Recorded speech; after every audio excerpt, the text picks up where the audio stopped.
he had said, when he spoke about areas of abstinence where you're obligated to abstain. For instance, he said you have lo sase, negative commandments. Torah says you're not permitted, so you have to refrain. So he says there's areas where, despite the fact as much as the person is attracted to it, you have to refrain, as he gave examples. Znus, right? Stealing, usury. Then he spoke about other areas, eating and drinking, indulging. Or the things which are totally neutral, like shatnez. And then the other areas which a person has no interest in, you detest. It's something which is detestable, abominable, rodents, diseased meat, whatever it may be, a certain species. 8:10, second paragraph. So he says, to what degree does a person has to discipline himself and condition himself that you see something which initially is acceptable or attractive to the person, and it reaches a detestable state.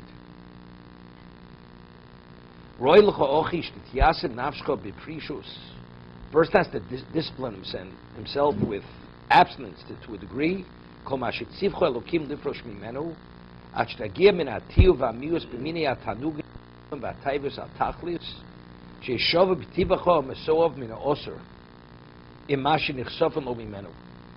you detest what's initially desirable to you, no less than what you detest something which is repulsive to you.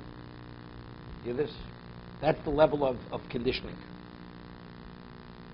I gave you the example yesterday. No. Person, let's say, appreciates what unhealthy eating does to you. And you appreciate and you internalize it.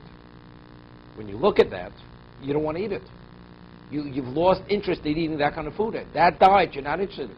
Although at one time, thinking back, at one time this was something you'd be eager to eat that. Today you wouldn't go near it. So you see that as repulsive, as something which is inedible. Initially, which is abominable to you.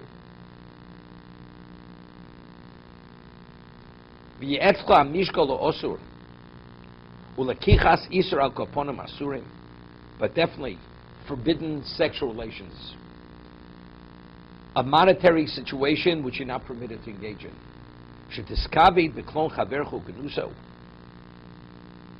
Let's say other person, he prides himself, he enjoys when someone else fails, because that somehow he feels secure. Understand? And you see, it's really something so unacceptable. It's so corrupted. It's a corrupted nature. How could you rejoice in somebody else's failing? You feel empowered when somebody else fails. You know, the person has a problem.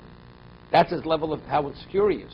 You need the other person to fail to make you feel happy. Right? But other people, they do. They're empowered when they hurt people. But when you realize and come to the understanding how negative it is to hurt another person, you see, now you see it in the negative. You don't see it in the positive any longer.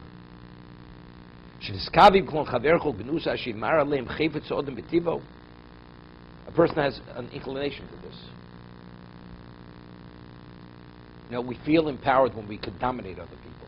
We can dictate to other people. It should be no different than eating the rodent or blood.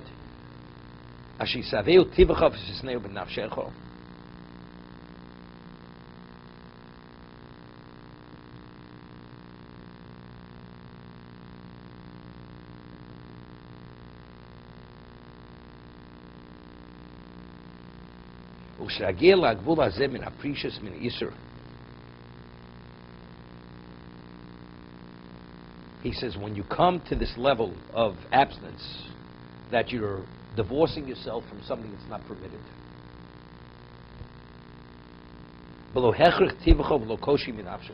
This is very interesting.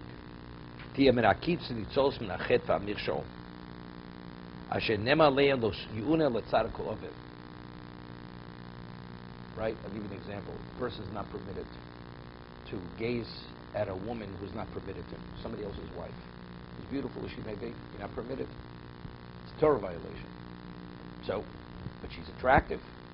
Let's say a person is so conditioned that he has no interest, not only that he doesn't want, because it's so unacceptable to him. He's internalized it to that degree. This person doesn't have to worry about sinning. Because on a natural level, it's something, because of the nature of what it is, it's repulsive to him. This tzaddik is protected. Based on his whole perspective, to him, it's all the same. If it's forbidden, it's repulsive.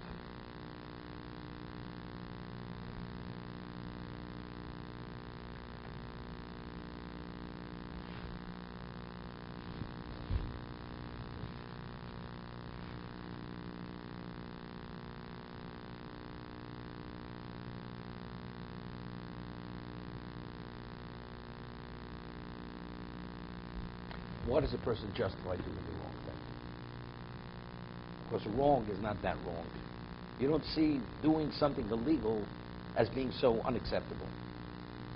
But if doing something illegal is something unconscionable to you, even if there's a chance you may be entering into that area, you don't want to go near it. It's not because I know it's wrong. As long as it doesn't reflect badly on me, I'm okay with it.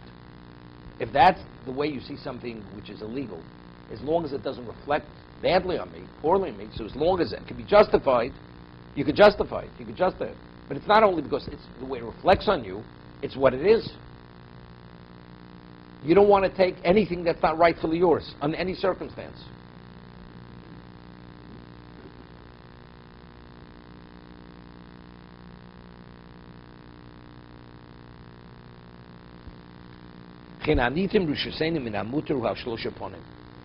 We're going to have to continue.